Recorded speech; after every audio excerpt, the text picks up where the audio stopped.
running the game. All right, this is going to be a lot of fun here on the River Islands guest line. One of my favorite 49ers of all time. No joke. I know he's from the U, Miami, and they got a big win in the Swamp. But the inconvenient truth, one of my favorite 49ers, and I got a Jerry Rice jersey on, I may love Frank Gore more. I swear to God. But Frank Gore, and he's going to get to say, hey, what up, Frankie T? Before we set this up, man, you got a big day coming up on Monday. And I do believe it's going to be the first of 2 Hall of Fames for you. By the way, Monday, Frank Gore to be inducted into the Edward J. DeBartolo Sr. San Francisco 49ers Hall of Fame on Monday Night Football. It's going to be celebrated at halftime, and this is going to be a lot of fun. Number 21 jersey is going to be out there in full effect. And Frankie G, before we start, just want to say congratulations, man. This is long overdue. We're so happy for you, and I think it's the first of 2 Hall of Fames for you, brother. I appreciate it. Thanks, man. And I'm very excited to be getting inducted to, San Francisco Hall of Fame, 49ers Hall of Fame. I can't wait to Monday night. Frank, I always felt like you just had great perspective. You're pretty much everybody's favorite 49er. Like, it's just you and Patrick Willis. And you guys represented so much to that era of Niner fans. But tell me, like, you worked with Tom Rathman so long. And when I say Rathman to Niner fans, it's like, oh, my God, just old school, heart, blood, and tears. What did Tom Rathman mean to you in your career, Frank? I took Tom, man. And people don't know this. Tom went to Nebraska. I went to Miami, so, when he first got there, he kind of we kind of bumped heads at first, because he thought, that he felt like a lot of Miami guys talk too much. And, but, man, Tom mean a whole lot, man. When he first got there, he was very hard on me.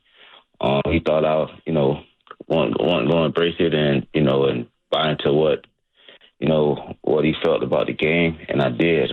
But Tom came in my career at the perfect time because I already made Pro Bowls, and when he got there, he didn't care. And, when you make Pro Bowls, when you're a young kid that younger in the league, 21, 22, you kind of you can get complacent and think bigger than what you are. And Tom won't let that happen for me. He challenged me every day. He was real when I didn't play good. He taught me big picture of the game. And even when I left the 49ers, I played 6 more years, like going off Tom Rathman, the way Tom Rathman looked at the game. And I'll say that, man, Tom was big in my life, my career. Tom, I look at him as a father right now, man. We're very tight. We still talk. But, yeah, he meant a whole lot to me, him and his family. And you know what, Frank? I think Tom feels the same way about you. We spoke to Tom about 3 years ago, and we brought your name up, and he choked up. He started crying on the air, thinking about you because you were a 3-down back, because you did run for 16,000 career rushing yards, 3rd all-time in the NFL. You did run for over 11,000 with the 49ers. He choked up thinking about you. Now, I'm going to ask you, did you choke up seeing Patrick Willis get inducted this past summer in Canton, Ohio? Because I saw you guys, man. When I heard the speech and it made me think about like even myself coming up as a young kid, what I had to deal with, and now I see why he was the way he was on the field. Pat, a guy who I respect, and I tell everybody, Patrick was the first guy because us Miami guys think football made in Miami. He was the first guy I had to call back home and say, bro, I found the guy who not from Miami, who a baller, man. Pat, a guy who like a brother, man. I respect him to the fullest. I'm very proud of him, and he deserved every accomplishment he got because the way he came in, the way he stepped foot on the practice field every day, you would think that he was trying to make the team every day he stepped foot on the field, and that's why he was so great at the position and playing the game of football. Frank, I always tell Shasky this, and one thing, when you get inducted to Pro Football Hall of Fame in Canton, Ohio, that's when I'm going to make my trip to the Pro Football Hall of Fame because I want to see you get inducted, check it out or whatnot. But 2, I always tell Shasky one of my favorite moments of your career wasn't even a play. It was in the Georgia Dome. You guys come back 17-0 in the NC Championship game, and Patrick Willis is getting interviewed, and you run up on him and go, Pat, we going to the Super Bowl, and you hug him, and you had your son. You remember that moment, Frank? Yeah, it was, because, man, you got to think about, the core of that team, me, Patrick, Vernon, Alex Smith. Even though he didn't play, he still was the core of that team. And we all was young, bro. You got to think about how when we was young, we was the laughing stock of the league. And, you know, the Niners just believed and kept us together. Scott McCoy drafted the majority of that team. And probably like 6, 7 years in the league, 5, 6, 7 years in the league. And, you know, we got a chance to show them what we had in the locker room when Harbaugh got there, you know, to show what type of talent we had, to show them what type of dogs and what type of, you know, what type of guys we had in the locker room. And we, you know, being the laughing stock, and now the same guys who been together for 6, 7 years now get a chance to go, you know, to the Super Bowl. Man, that was one of the best. That is the best. That game against Atlanta, that's one of the best time I had in my career, man. To celebrate that with my guys who I love like brothers, who I always would respect, and it's a great feeling. Frank, you got me going down the nostalgia route, and I'm thinking about all those great games at Candlestick, and the final game ever at Candlestick, the pick six or the pick at the stick with Bowman. I think you got the game ball in the post game, and I believe you gave it back to Denise DeBartolo. But that's not what I want to ask you about, because Candlestick was a special place. I know you played in the final playoff game, got that swing pass early in the game from Kaepernick. I think one of the greatest games that you guys all ever played in was the New Orleans Saints game, where we were breaking that long drought. Was that the best game at Candlestick? Like the Vernon catch, and I mean, God, I got goosebumps. That was a all-time great. You know, when they pull up like the craziest games, they're gonna put us up there, and that was in 2011. Yeah. And that's when that year, when the lockout year, Harbaugh first year, nobody knew what to expect from Harbaugh, and he didn't know what to expect from us. But I think, you know, I would say, and he'll say it himself, he came in a great situation. He came with a bunch of dogs, like I always said. Scott Trent, you know, did a great job putting us together, and Harbaugh came with his coaching staff, who I love to death, Coach Harbaugh, and we all clicked, man. It was a perfect click. You got to think about it. No off season. Yep. You know, you guys are practicing at San Jose State, Frank. You're at San Jose State practicing. Yeah, that's what I'm saying. Like, no off season, and you know, we got the camp, and we just all, you know, we been into Harbaugh and his coaching staff, and we just clicked, man. And I would say the turnover came when we played in Philly. Yep.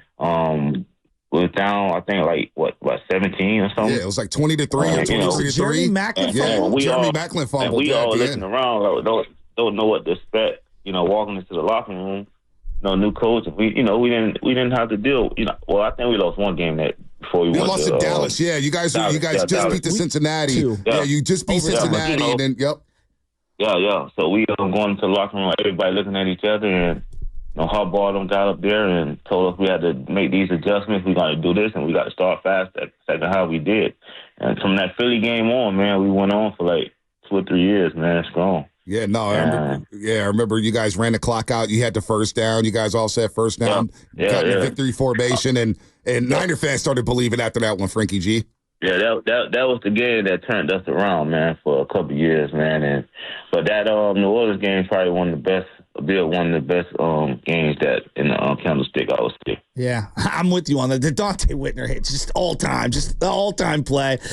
Frank, they're back. I mean, they are back. Cam Ward looked incredible, but that's not the question I want to ask you about. Do you think that your University of Miami team, that 0-1 squad, do you think you could have beat the Niners? Huh? Yeah. Oh, man. No, I would say, what year? What Niner year? You tell me. Anyone, like one of the early versions, like the 05 or that 05 team was not good. I love you, buddy. Yeah, it was not a good team.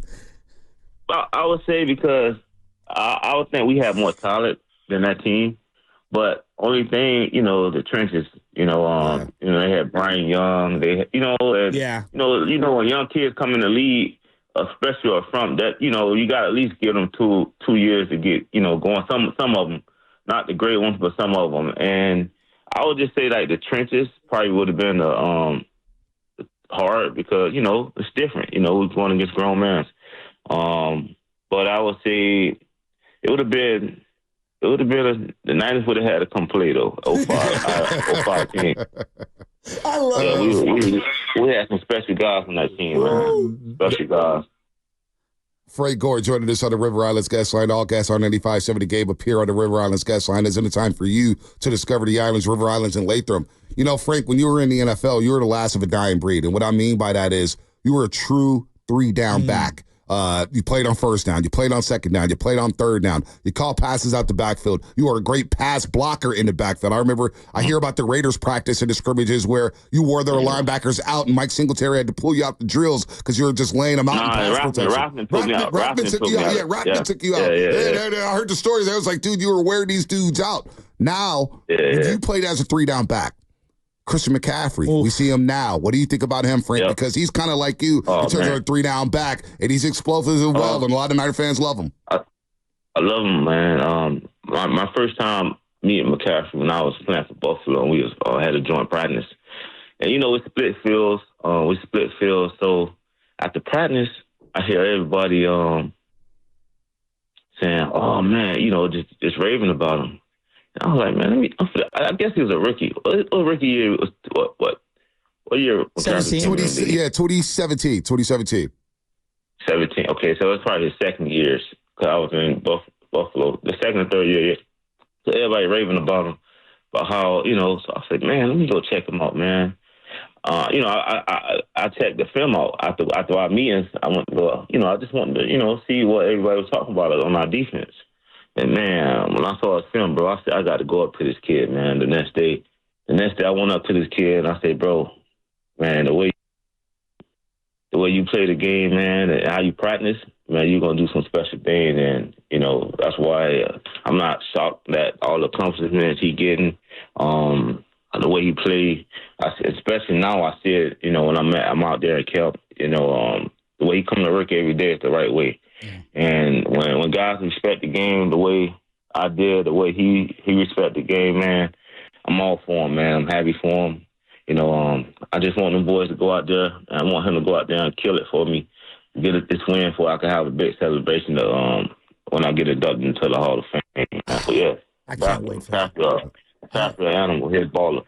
I know. I can't wait for that. Brock Purdy, come on. He's the guy you would have loved to have played with, right? Yeah, I love Brock, man. I hate when people try to, downplay him because what pick he was. He can't help with that. A lot of guys miss. You know what I'm saying? Mm-hmm. How they try to judge. Oh, he got players. I said you got to have players to have success, bro. Like if he was the first round pick, nobody would say the stuff they say. You know what I'm saying? Mm-hmm. But yeah, I like Brock a lot, man. He's a baller. I remember when the Dolphins game when I started quarterback got hurt, and when I came, I'm in the suite with Jed. I'm like, man, Jed, that was when Brock Purdy got in the game.